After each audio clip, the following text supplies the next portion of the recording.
आ गया। जी हाँ भाइयों एवं बहनों, अब आपके गांव शहर गली मोहल्ले आपके हाट बाजार में आ गया सबसे सस्ता आलू। जी हाँ, लाल आलू, स्वादिष्ट आलू। जी हाँ, साजन भैया के प्रचार गाड़ी पर मिल रहा है 700 रुपया क्विंटल, 700 रुपया क्विंटल लाल आलू, नया आलू। जी हाँ, आइए हमारे साजन भैया के प्रचार गाड़ी पर और ले जाइए 350 रुपए में एक पैकेट आलू। जी हाँ भाइयों एवं बहनों, आइए हमारे साजन भैया के प्रचार गाड़ी पर और ले जाइए 350 रुपए में एक पैकेट आलू। जी हाँ, 350 रुपए पैकेट, 350 रुपए पैकेट। एक पैकेट में 50 किलो आलू है। आइए हमारे साजन भैया के प्रचार गाड़ी पर और ले जाइए 700 रुपए क्विंटल लाल आलू, स्वादिष्ट आलू। जी हाँ, आइए हमारे साजन भैया के प्रचार गाड़ी पर और ले जाइए 700 रुपए में एक क्विंटल आलू। जी हाँ, 2 बोरी आलू मात्र 700 रुपए में। जी हाँ भाई साहब, 50 किलो का बोरी है। आइए 350 रुपए में एक बोरी आलू ले जाइए। लाल आलू है, स्वादिष्ट आलू है। आइए हमारे साजन भैया के प्रचार गाड़ी पर और 350 रुपए में एक पैकेट आलू ले जाइए। जी हाँ, 700 रुपए क्विंटल आलू है। लाल आलू आए भी गेले अहाँ सबके घर के लोग आबि गेले। साजन भैया के आलू वाला प्रचार गाड़ी आबि गेले। अहाँ सब आबू हमरा प्रचार गाड़ी लोग और ले जाओ 350 रुपए में एक पैकेट आलू। जी हाँ, एक पैकेट में 50 किलो छे, 50 किलो, 51 किलो, 52 किलो। जी हाँ, आबू ने हमरा प्रचार गाड़ी लोग आबू और 350 रुपए में एक बोरी आलू ले जाओ। आबू हमरा प्रचार गाड़ी लोग आबू, मात्र 700 रुपया में एक क्विंटल आलू, लाल आलू, स्वादिष्ट आलू। अभियो हमरा प्रचार गाड़ी लोग, हमरा प्रचार गाड़ी पर 700 रुपया क्विंटल आलू मिल रहल छे, 700 रुपया क्विंटल आलू मिल रहल छे। जी हाँ, 350 रुपया में एक बोरी आलू, 50 किलो के बोरी छे। 350 रुपया में एक बोरी आलू, 700 रुपया में एक क्विंटल यानी कि 2 बोरी आलू एकदम होलसेल रेट में मिल रहल छे। ललका आलू 350 रुपया में एक बोरी आलू मिल रहल छे, 700 रुपया क्विंटल। जी हाँ, 700 में एक क्विंटल आलू, लाल आलू, स्वादिष्ट आलू। अभियोग हमरा प्रचार गाड़ी लोग और ले जाओ 350 रुपया में एक बोरी आलू, 700 में 2 बोरी आलू।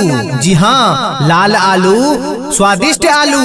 अगर साजन भाई के प्रचार गाड़ी अहाँ के घर से आगा बढ़ जाए छे तो अहाँ सब संपर्क भी कह सकै छियै। साजन भाई के मोबाइल नंबर छे 62 033 31 682। जी हाँ, एक बार फिर से नंबर सुनू, 62 033 31 682।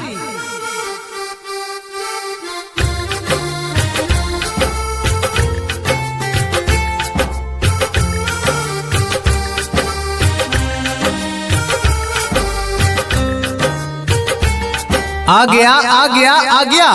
जी हाँ भाइयों एवं बहनों, अब आपके गांव शहर गली मोहल्ले आपके हाट बाजार में आ गया सबसे सस्ता आलू। जी हाँ, लाल आलू, स्वादिष्ट आलू। जी हाँ, साजन भैया के प्रचार गाड़ी पर मिल रहा है 700 रुपया क्विंटल, 700 रुपया क्विंटल लाल आलू, नया आलू। जी हाँ, आइए हमारे साजन भैया के प्रचार गाड़ी पर और ले जाइए 350 रुपए में एक पैकेट आलू। जी हाँ भाइयों एवं बहनों, आइए हमारे साजन भैया के प्रचार गाड़ी पर और ले जाइए 350 रुपए में एक पैकेट आलू। जी हाँ, 350 रुपए पैकेट, 350 रुपए पैकेट। एक पैकेट में 50 किलो आलू है। आइए हमारे साजन भैया के प्रचार गाड़ी पर और ले जाइए 700 रुपए क्विंटल लाल आलू, स्वादिष्ट आलू। जी हाँ, आइए हमारे साजन भैया के प्रचार गाड़ी पर और ले जाइए 700 रुपए में एक क्विंटल आलू। जी हाँ, 2 बोरी आलू मात्र 700 रुपए में। जी हाँ भाई साहब, 50 किलो का बोरी है। आइए 350 रुपए में एक बोरी आलू ले जाइए। लाल आलू है, स्वादिष्ट आलू है। आइए हमारे साजन भैया के प्रचार गाड़ी पर और 350 रुपए में एक पैकेट आलू ले जाइए। जी हाँ, 700 रुपए क्विंटल आलू है। लाल आलू आए भी गेले अहाँ सबके घर के लोग आबि गेले। साजन भैया के आलू वाला प्रचार गाड़ी आबि गेले। अहाँ सब आबू हमरा पर 4 गाड़ी लग और ले जाओ 350 रुपए में 1 पैकेट आलू। जी हाँ, 1 पैकेट में 50 किलो छे। 50 किलो, 51 किलो, 52 किलो। जी हाँ, आबू ने हमरा पर 4 गाड़ी लग आबू और 350 रुपए में 1 बोरी आलू ले जाओ। आबू हमरा पर 4 गाड़ी लग आबू। मात्र 700 रुपया में 1 क्विंटल आलू, लाल आलू, स्वादिष्ट आलू।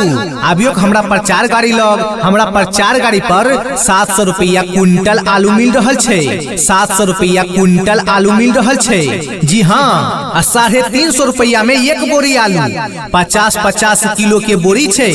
350 रुपया में 1 बोरी आलू और 700 रुपया में 1 क्विंटल यानी कि 2 बोरी आलू एकदम होलसेल रेट में मिल रहल छे। ललका आलू 350 रुपया में 1 बोरी आलू मिल रहल छे। 700 रुपया क्विंटल।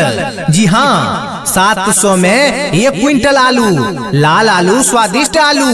अभियो हमरा पर 4 गाड़ी लग और ले जाओ 350 रुपया में 1 बोरी आलू। 700 में 2 बोरी आलू। जी हाँ, लाल आलू, स्वादिष्ट आलू। अगर साजन भाई के पर 4 गाड़ी अहाँ के घर से आगा बढ़ जाए छे तो अहाँ सब संपर्क भी कह सके छिए। साजन भाई के मोबाइल नंबर छे 62 033 31 682। जी हाँ, एक बार फिर से नंबर सुनू 62 033 31 682।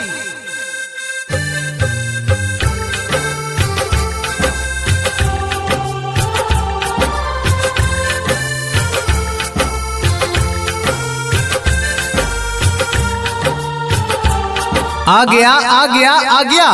जी हाँ भाइयों एवं बहनों, अब आपके गांव शहर गली मोहल्ले आपके हाट बाजार में आ गया सबसे सस्ता आलू। जी हाँ, लाल आलू, स्वादिष्ट आलू। जी हाँ, साजन भैया के पर 4 गाड़ी पर मिल रहा है 700 रुपया क्विंटल। 700 रुपया क्विंटल लाल आलू, नया आलू। जी हाँ, आइए हमारे साजन भैया के पर 4 गाड़ी पर और ले जाइए 350 रुपए में 1 पैकेट आलू। जी हाँ भाइयों एवं बहनों, आइए हमारे साजन भैया के पर 4 गाड़ी पर और ले जाइए 350 रुपए में 1 पैकेट आलू। जी हाँ, 350 रुपए पैकेट। 350 रुपए पैकेट। 1 पैकेट में 50 किलो आलू है। आइए हमारे साजन भैया के पर 4 गाड़ी पर और ले जाइए 700 रुपए क्विंटल लाल आलू, स्वादिष्ट आलू। जी हाँ, आइए हमारे साजन भैया के पर 4 गाड़ी पर और ले जाइए 700 रुपए में 1 क्विंटल आलू।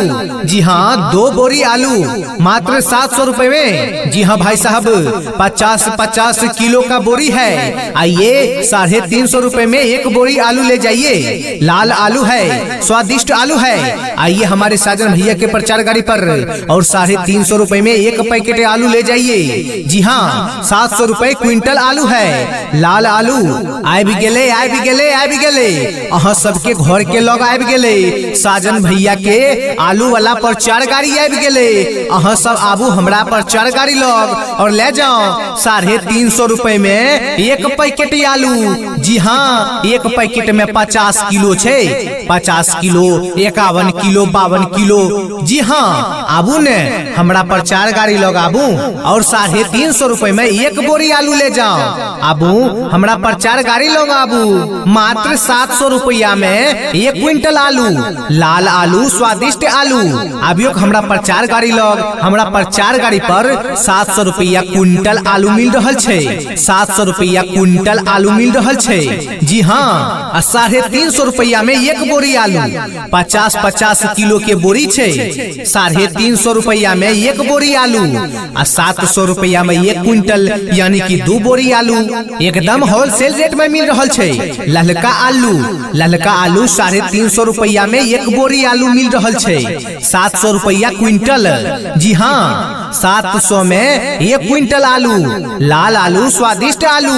अभियो हमरा पर 4 गाड़ी लग और ले जाओ 350 रुपया में 1 बोरी आलू। 700 में 2 बोरी आलू। जी हाँ, लाल आलू, स्वादिष्ट आलू।